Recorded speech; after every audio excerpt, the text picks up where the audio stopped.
नमस्कार दोस्तों, स्वागत है आप सबका हमारे हिंदी ज्ञान बोध चैनल में। दोस्तों, हम करंट अफेयर की सीरीज़ कर रहे थे, तो आज है 23 अक्टूबर। 23 अक्टूबर को कौन कौन से महत्वपूर्ण करंट अफेयर के प्रश्न बनेंगे उनको आज के इस वीडियो में करेंगे। तो पहला प्रश्न आपके सामने है, भारत में कोविड-19 टीकाकरण में कितने करोड़ का आंकड़ा पार किया है? तो 100 करोड़ का आंकड़ा पार किया है। इसके बारे में थोड़ा पढ़ लेते हैं। पीएम मोदी ने इस उपलब्धि को भारतीय विज्ञान उद्यम और 130 करोड़ भारतीयों की सामूहिक भावना की जीत कहा है। सबसे अधिक खुराक देने वाले शीर्ष 5 राज्य, जिसमें उत्तर प्रदेश, उसके बाद महाराष्ट्र, पश्चिम बंगाल, गुजरात और मध्य प्रदेश हैं। तो ये भी बहुत अच्छा प्रश्न है पीपल एंड इन्वायरमेंट से। अगला प्रश्न है, हाल ही में किस सरकारी विभाग ने SC, ST, EWS, PWBD श्रेणी के अभ्यर्थियों के लिए हेल्पलाइन सेवा शुरू की है?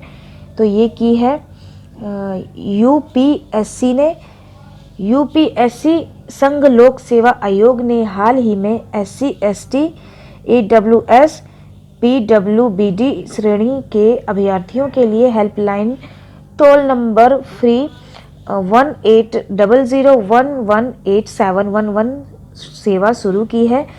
ये पहल ऐसे उम्मीदवारों की पूछताछ की प्रक्रिया को आसान बनाने के आयोग के प्रयास का ही एक हिस्सा है।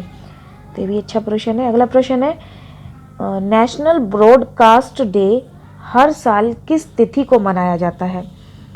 तो तीसरा प्रश्न है, तो ये मनाया जाता है 23 जुलाई को।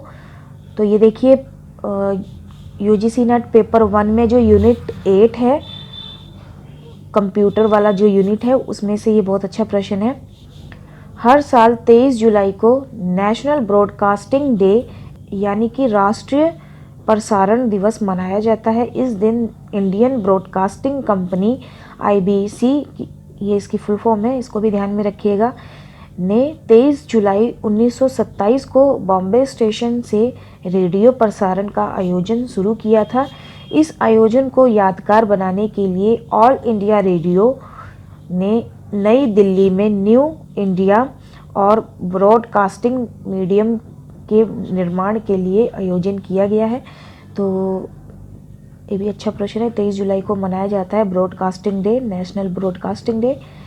अगला प्रश्न है, RBI ने हाल ही में वेस्टर्न यूनियन फाइनेंशियल सर्विसेज और किस पेमेंट्स बैंक पर जुर्माना लगाया है?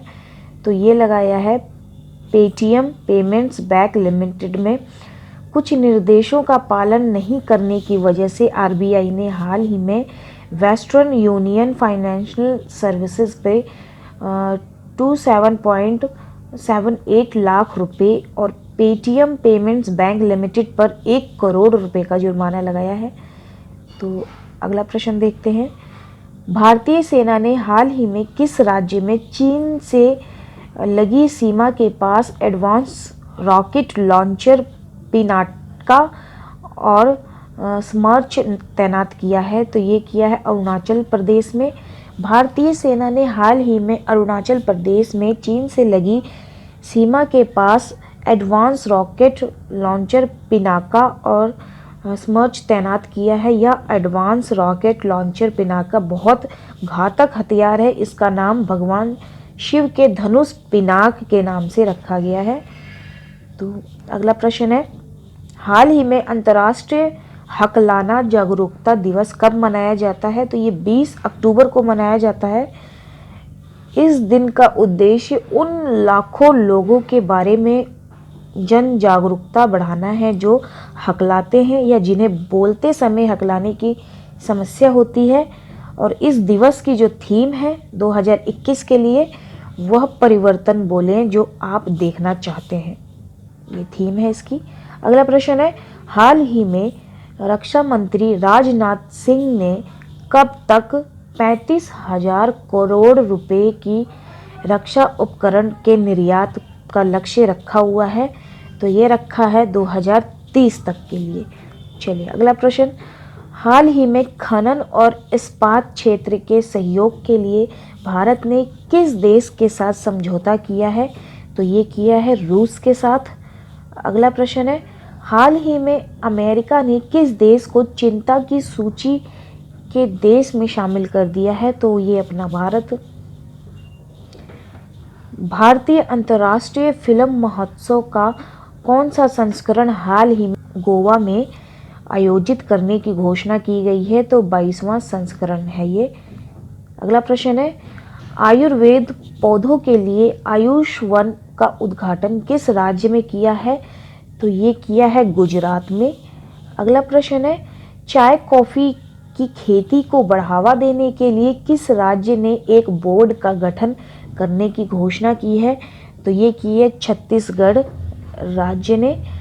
इसके बारे में पढ़ लेते हैं। मुख्यमंत्री भूपेश बघेल ने कहा है कि छत्तीसगढ़ के ये मुख्यमंत्री हैं, अगले 3 साल में कम से कम 100 हजार एकड़ में चाय और कॉफ़ी की खेती करने का लक्ष्य अर्जित किया जाएगा।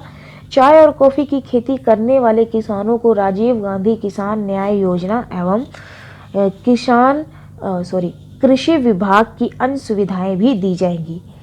तो ये करंट अफेयर से मैंने 12 प्रश्न उठाए हैं जो मुझे अच्छे लगे और महत्वपूर्ण भी लगे। उम्मीद है आप सभी को पसंद आया होगा। वीडियो के नीचे कमेंट सेक्शन में मुझे फीडबैक जरूर दीजिएगा, वीडियो को लाइक कर दीजिएगा। तो चलिए फिर मिलते हैं एक नए वीडियो में एक नए टॉपिक के साथ। धन्यवाद।